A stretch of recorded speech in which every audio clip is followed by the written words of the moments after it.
Why do 95% of startups fail? And what do the 5% do right that makes them stand out, that makes them succeed in this process? Let's get started. Come with me. Hi everyone, welcome to my channel, Jude Techie. Where I'll be speaking about a lot of businesses, things going online, and everything you need to learn about growing your business, investment, angel funds, and also coming down to holding your business in the digital marketing way as well, which has to do with email marketing, which is my area of specialty. I'll be talking about a lot of things in my channel. Once again, welcome to Jude Techie. So there are a few questions I've been getting for a while, some through my blog, some through some other means, which I've been getting some reach outs to. And I'm going to answer one of these questions with a story of mine from my experience. And the question I'll be answering is, why do 95% of startups fail? And what do the 5% do right that makes them stand out, that makes them succeed in this process? Let's get started. Come with me. Just after lunch, I had a meeting with the managing partner of an African VC firm that was considering footing the bill for my whole adventure lifestyle. I know while working, I served as an entrepreneur in residence for the company. I promised Chrissy that if we could acquire financing, we would be successful. With a condescending air, Chrissy told me you could think of 100 things that will ruin my business. Chrissy's tone of voice suggested that he was looking to avoid an argument. What an idiot. I was thinking at the time, the possibility that something won't go as planned always exists, but that won't be the case for us. What a nice hedge your new company is working on at the moment. The truth is that Chrissy was spot on. I really doubt there are exactly 100 things that could cause your business to fail, and even if there are, I have no interest in listing them. That's much too disheartening to even think about. Nonetheless, Chrissy made some good points though. Starting a business is exciting, but it can be hard to see just how precarious things are at the beginning. It's possible for a company to collapse even if it has stellar leadership, financial backing, and staff. Even if you think you are safe from the effect of these occurrences, you are very much mistaken. Here's the worst thing that may happen to a startup CEO. Reduction of backing from financial resources, or sources to say. That's one of the worst things ever. Depending on your own situation, you may feel this is in a number of different ways. Consider, for instance, after having lunch with Chrissy, I immediately began working on a fundraising campaign for the group.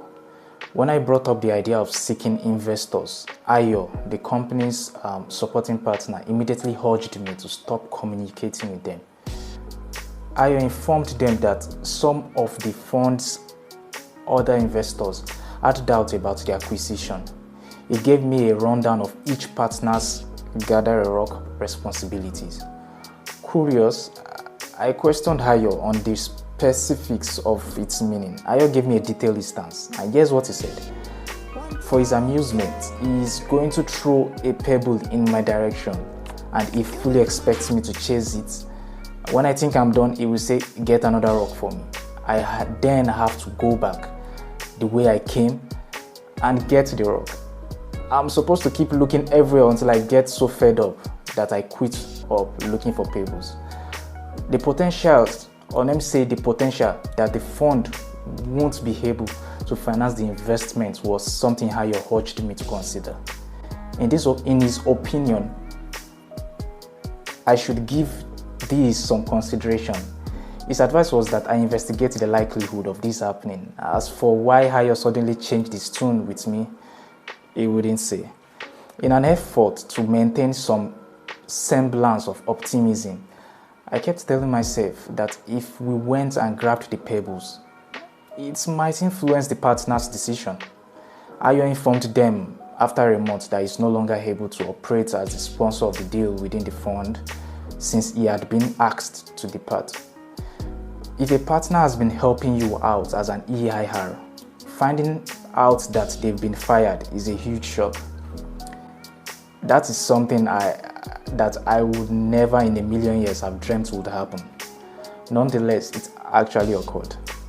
Having recently gone out on my own, I was more confident than ever that we could raise the necessary funds. We were an amazing unit overall, and we executed our plan with accuracy.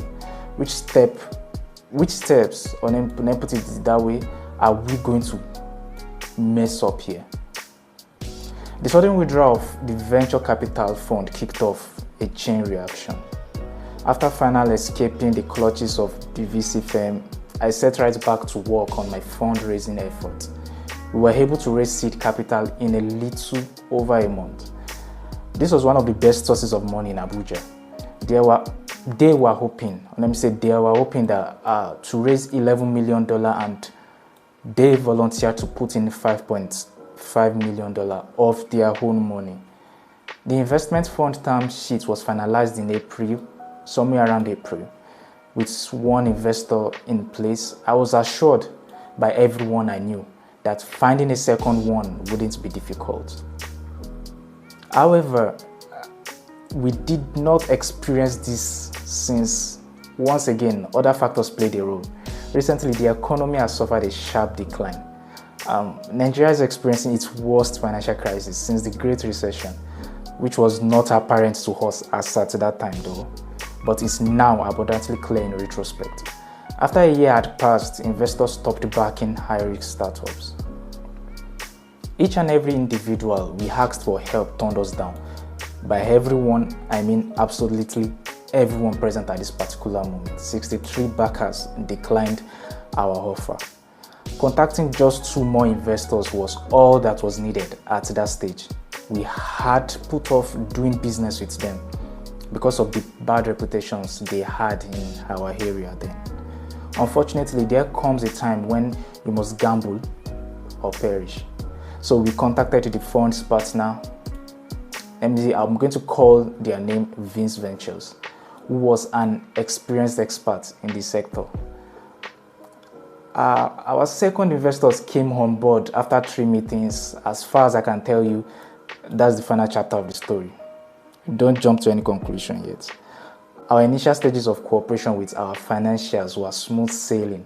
Our backers were happy with how we were doing, so we kept doing what we were doing and got a lot more customers while also making more money. The time had come to investigate alternate means of securing financial support. Ade and Easy have both declared that they will do their proportionate share as stockholders in our company. When we first started trying to get money for our business, there were a lot of more investors willing to put money into semiconductor companies than there are now. Things used to be different, but now they are not. 3 months went before we were given a term sheet to review. Ade, Easy, and I discussed it further the following day. Ade declared that he agrees to the provisions of the term sheet. Easy stated he agrees also with the provisions of the term sheet. And there was one more stage left, and it included our money. No action will be taken until the fund has been deposited. In case you are wondering, our urgent need to get the funds into the bank meant that we jumped into conducting necessary research and arranging the other details. Once every 2 weeks or so, I would make the trip to Abuja to visit Easy in his office. Our typical meeting schedule will end after this, and as the board will be holding its meeting the following week. Easy's idea that we sell the company came as a total shock to me. Easy's tone of voice indicated that he was dead serious, but his words went right over my head. My heart has been beating extremely fast and it's making me anxious. I could hear and feel it pounding in my chest. Indeed, I felt though my heart was going to burst through my chest. Easy was adamant on having his way once again. In my opinion, now is a good time to wind down operations and wind down the business. The next round of the tournament may see us throw in the towel and invest $1 million. However, not even that is a sure thing. In my opinion, this is the time to sell the business. And if that were possible, it would have made my heart race. I got into dispute with Easy. Easy seemed to take pleasure in my suffering. To his credit, he remained composed as I lost it. Nearly 45 minutes had passed since I first entered Easy's office. At that very moment, I felt a strong sense of fear throughout my whole body. For the next year and a half, I had to live with the haunting reminder of that awful feeling. We need to find a new investor to keep Ade and his funds happy and to find a good replacement for Easy as well. After waiting another 2 months, we finally got a term sheet from Boston-based fund. Silicon Valley was out as a possible, I was way out as a possible source, and once again I was overcome with an intense emotion, delight. My physical self no longer felt the terror again, and the Boston investors demanded that the current investors put in at least $1.5 million a piece, since he knew Vince Venture was not providing the necessary assistance to the companies in their portfolio. The deal was doomed when Easy revealed that his fund had $1 million investment cap. We have no choice but to give in to Easy's repeated demands that we sell the business. The fear I had been feeling returned in full force again. The good news is that 3 additional investors were also on the verge of signing term papers. In my mind, there was never any question that we could find another investor. The problem then became how to keep the new group's reputation while trying to get a third new investment. Our unfortunate streak came to an end. The Boston investors had second thoughts about the deal, so they backed out. I wasn't particularly hopeful, but I kept holding out hope that we would find a way to secure funding from the other 2 potential investors. The first was based in Kaduna, the first was actually a company based in Kaduna, a strategic organization, while the second one was based in Port Harcourt. It's a financial institution in Port Harcourt. Even though it took almost 2 months, we were able to get both of the new investors to agree to invest. According to the terms of the contract, Vince Ventures did not have to give any money or other assets. It seemed to me that the threat was past at this point. Easy has blocked another term sheet by insisting once again that we sell the business. I still had an ace up my sleeve for this particular round. Even if success was highly unlikely, it was still possible. Our company took out a loan from the Silicon Valley Bank because we had a connection there. Given how much money SVB stands to lose, it is possible that they will take action on our behalf. Due to a sudden issue, the board will be holding an emergency meeting the day after tomorrow. Easy called Ade during the board meeting to let him know that Vince Venture planned to vote in support of the transaction. Simply put, we were rescued and brought to safety by being dragged. For the first time in a year, I no longer felt the constant panic that had tormented me for the previous 12 months. The days that followed were filled with nothing but happiness for me. I was swamped because I wanted to get this deal closed as soon as possible. It wasn't fast enough though. I'm afraid to admit, the first new investors in the company pulled out after 8 months. That's a really weak accusation to level at them. Easy didn't want to include Vince Ventures in the capitalization process because he had given the new investors a reason to worry. We attempted every possible course of action to save the deal, but were ultimately unable to put it briefly. Easy's efforts paid off. We have to sell the business. Since we have no other options, we are left to do that. The lesson to be learned is that there are always risks in lurking around every corner for your business. The CEOs, Vince's, Easy, they fueled came as a complete surprise to us. Izzy predictably came out on the losing end of the dispute, and Vince advised him to sell all his assets as a result. Just by chance, we were there to take it all in as an onlookers. If I'm being honest, I didn't anticipate anything would go wrong until the partner leading the charge on the deal ran into issues with his own money.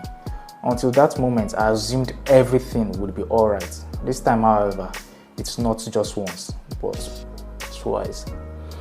This demonstrates the increased vulnerability of new enterprises. I hope with all my heart that you won't have to go through the hard times we did, but you should be ready for problems with unknown outcomes.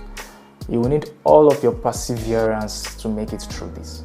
If you enjoyed this video, if you enjoyed this story, if you would like to learn more about things I've learned from my experiences and my expertise as well, business inclined, digital marketing inclined, crypto, everything I'll be talking about, and you don't want to miss out, kindly subscribe to my channel and also give this video a thumbs up so that I will know that you love and you enjoy the content I released. And also please endeavor to also share my video. I really appreciate that. Thank you very much.